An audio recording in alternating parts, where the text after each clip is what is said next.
Type 88 standard issue helmets are placed on their heads. A Type 2 green and gray camouflage jacket with a Type 2 bulletproof vest are zipped up and strapped. Mini-BA pistols, Type 89 assault rifles, mini-me machine guns, and M24 bolt-action rifles are being loaded with the Mark II KPM ammunition in all calibers. 9x19mm Parabellum, 556x45mm, and 762x45mm NATO. M67 grenades are strapped to the waist belt or in special pouches.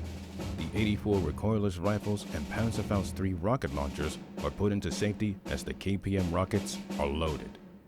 After the JGSDF troops had completed their training, it opened the opportunity for 500 more to enter. As a result, the 1,000 soldiers of the JAMF's brand new 30th Training Battalion walks out of the barracks, weapons in hand, fingers off of the triggers. They stop on the open field facing the podium. On said podium, Lieutenant General Takata looks on, seeing every face present. It has been a hard 9 months for all of you. In those 9 months, every one of you didn't know whether or not you would make it. And, to my surprise, you managed to endure hardship, suffered the unexpected, supported others around you, and stayed focused. I cannot express how grateful I am at how you all turned out. But, as you may have noticed, it is not over yet. The JSDF has already sent their troops off to distant training grounds, and the AMF are going to do the same. But it's best to show you rather than tell you. Everyone, into the trucks. We're heading for Shinjuku. We'll be there in 30 minutes. The troops responds with a yes, sir. 50 Mitsubishi Type 74 heavy trucks travels across Highway Route 5. The troops cannot look ahead, but they can see many buildings pass by them. Many of them entertain each other, while others remain silent. In the 27th truck, Kikukure gives a story to his crew. And then he took a pair of pencils, puts them in his mouth, and goes like, "Hi, my name is King Koopa, and I like to suck." The driver and passenger becomes confused.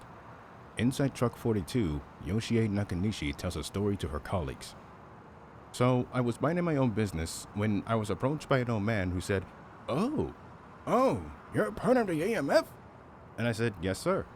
You know, when I was your age, I knew a guy who was in the AMF. Oh, really? What was he like? His reply was, he was an ass who couldn't protect my house from a kaiju if he could, and he was kicked out for peeking in the girl's bathroom. Ugh. You know what? It's better than some of the guys today trying to hit on us. Hey, not you, the other guys. Oh yeah? Like who? In truck 15, Terasawa looks to the sides, seeing building after building pass by them. Hey Terasawa, you feeling alright? She turns her head to him. Oh, yeah, I'm fine. I'm just missing my parents, that's all. Yeah, I haven't seen my brother in months, but I do text him every now and then, when I'm allowed to. My parents couldn't be to send me anything, so I doubt they'd pay attention to me. Actually, I've been meaning to ask you, how is it that you managed to tolerate that kind of lifestyle? When I first met you and saw that big mansion, I thought you were going to be this snobbish, arrogant shithead of a little brat. But you surprised me. Really? You surprised me that you turned out to be an annoying, arrogant shithead who also became my friend somehow. You see? My charms did work on you. Kujo veers her eyes away from him, trying not to respond to him. Hey Ito, what does your family run? Modeling. Kujo then looks back to him, dumbfounded. Really? Yeah, so what? Dude, you are so lucky. All of the women you be seen doing poses? Oh man, I'd love to be there. Hey, it's not just women. We got some male models as well. Okay, on a scale of 1 to 10, which model is the best one? Ito shrugs his shoulders. I don't know. I wasn't paying attention. Though the one that I keep hearing about is someone named Honda. The name is something that everyone within the truck is very familiar with. Wait. Honda? As in Emiko Honda? Yeah, what about it? Ito, don't you know who that is? She's one of the most beautiful women in Japan. How do you not know her? In fact, that's her on that billboard right there. Quick, look! He and the others turns to what is behind them. They spot the Mistress of Time doing a pose while the billboard advertised recruitment for the JAMF. Oh, her. Yeah, she's pretty cute. I'd definitely smash her.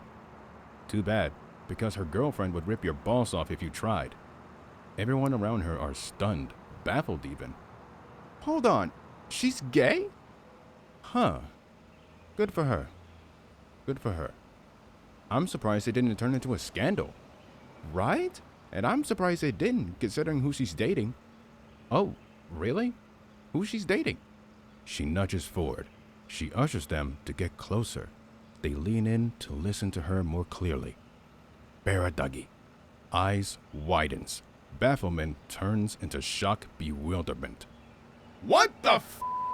The loud outburst scares the driver, causing him to sway back and forth. He regains control, and the passenger looks back, very annoyed. Hey, what the hell were you trying to pull? Sorry, sir.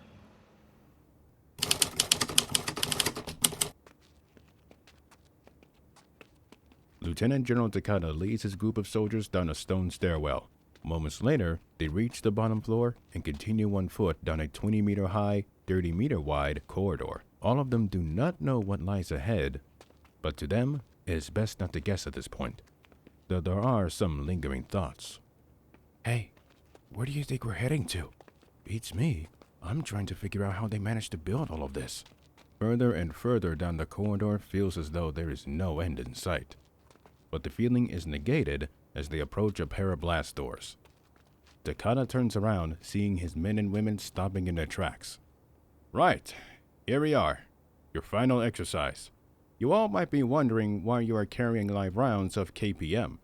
Well, that's because they are needed. Why? He steps aside. See for yourself. The blast doors opens, revealing something.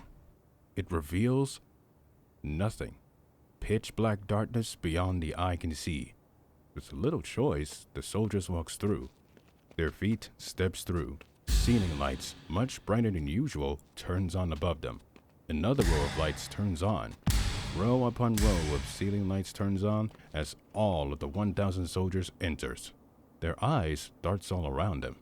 Now that they can see with visible light, it is nothing but an empty space. Some looks to the sides and becomes astonished. 14 Type 90 and 74 main battle tanks and 1 Type 87 IFV are parked against the walls with their 120, 105, and 35mm cannons angled at 30 degrees. Okay, I give. What the hell are we doing here? How big is this place? 300 meters tall with an area of 257.92 square kilometers. Most of them look to him shocked. How did you manage to build all of this? With Element 223, we were able to build this within 3 years. What about oxygen, sir? If you're still breathing, then our air conditioning and heating are in working order. Though you don't hear them, they are on. And don't worry about hitting them, they're bulletproof. Now then, Kona, Nakanishi, Oda, Watanabe, Terasawa, form up with their companies.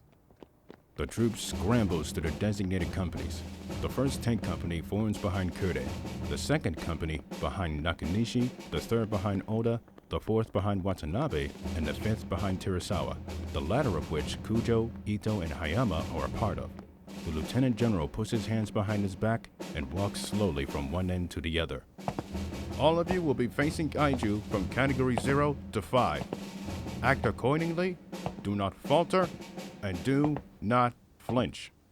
Follow your company leader as well as your squad leader. When he or she gives you an order, you follow through. When it comes to bigger threats, it is important to look to the Lieutenant Colonel. Terasawa. Sir, you're in charge of the 30th Training Battalion. Guide them through this exercise. Yes, sir. Yet, internally... You gotta be kidding me! Captains Kure, Nakanishi, Oda, and Watanabe. When the bigger threats comes, do not be afraid to request an order or act on your own volition. Kure, you're in charge of armor support for the troops. The four responds with a yes, sir.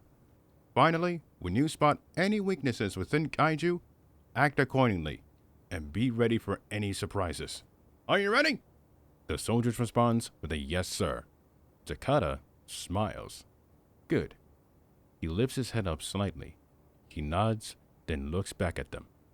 Blue grids forms on the floor, the ceiling, and the walls. Dirt materializes. Grass grows on top of it. The ceiling lights gives way to a bright blue sky. Trees sprouts along as far as the eye can see. The men and women in uniform are stunned, astonished, and amazed into silence.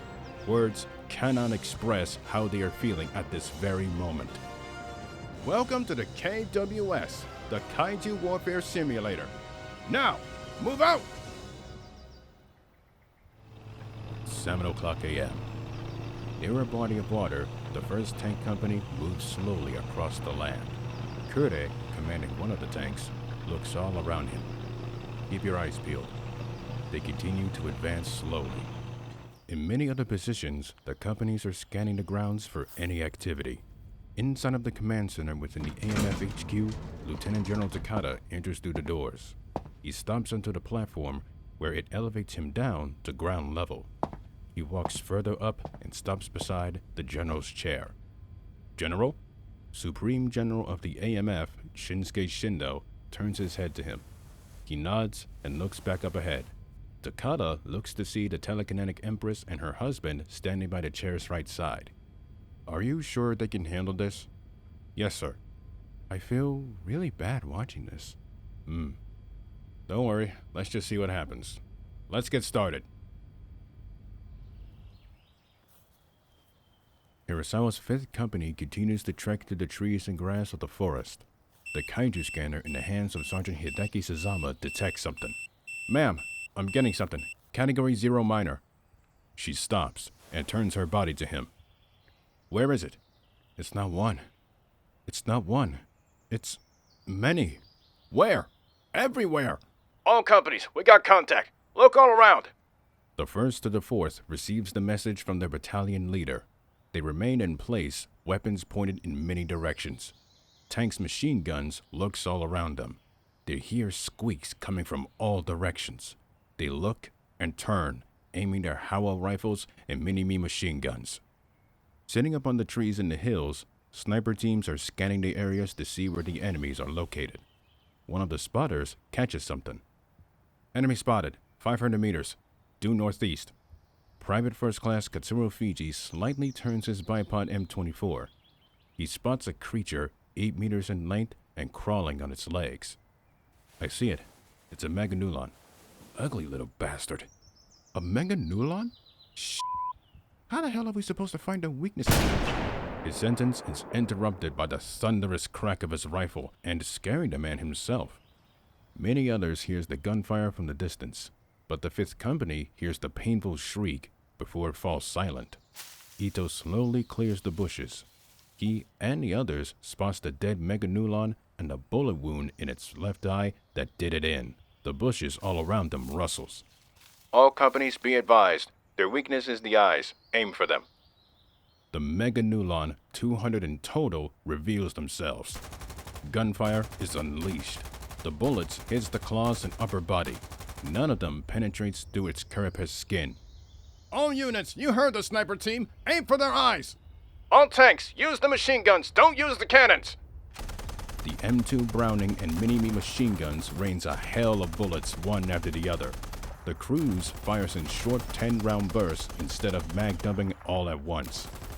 For the regular infantry, they fire single shot or short controlled 3-round bursts. The KPM bullets pierces through the eyes of each Meganulon. 12 goes in for the attack. They miss the humans, who gets out of the way, returning fire immediately. 1 grenade each is thrown, and it explodes under their bellies, wounding them, allowing the others to finish them off. More and more human-sized bugs are taken out with speed and efficiency, impressing those in the command center. Okay, not bad. Now do you believe? Nope. First test complete. Now beginning the second test. The bodies of the dead Meganulon disappears, and the bright blue sky turns to the star-filled night with the full moon out.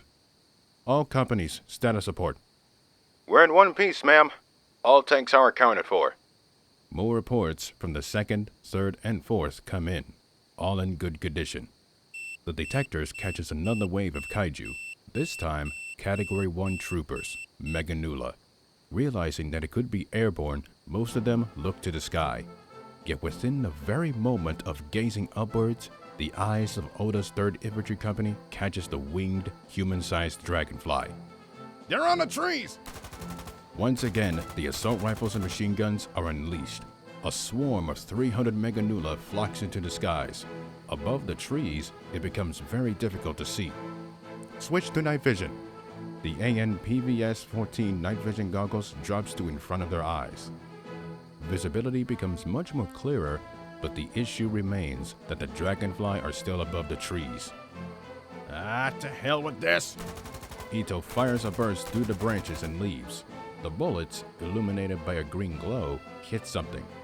A body of a meganula drops to the ground. They're also tracers? Ma'am, I spotted an open area. Permission to move to it. Denied. We're not risking exposing ourselves. All units stay near the trees and shoot a burst in the air. Stay out of open areas. As instructed, they resume fire towards the air. They take a look through small patches to spot and fire through. Moderate progress is made, slowly but surely. One by one, all 300 meganula are taken out. All companies report in to Terasawa stating that their conditions are green. The second test is complete. Grids reappears on the ground. The grass, trees, and hills disappears. Infrastructure materializes along with concrete sidewalks, roads, and light posts. Humans appears and behaves normally. The sounds of a normal city rings their ears as if they are standing in a city within Japan.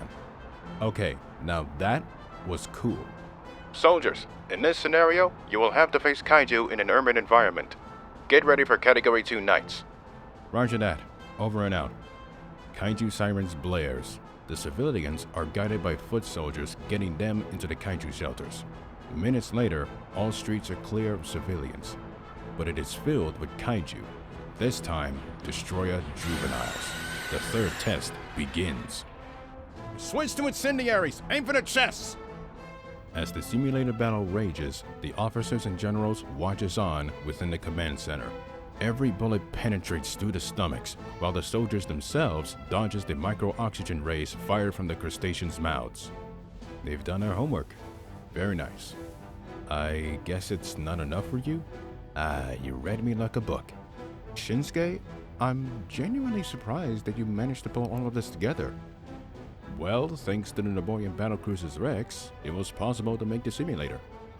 German Dr. Reinhilder tested to see if Element 223 can replicate life. It turns out, it can. Part of me is saying that I'm glad that I don't have to go through this, because I would hate to go through the last test. Huh? Don't tell her. Just watch. They resume to watch the screen as the soldiers performs as instructed.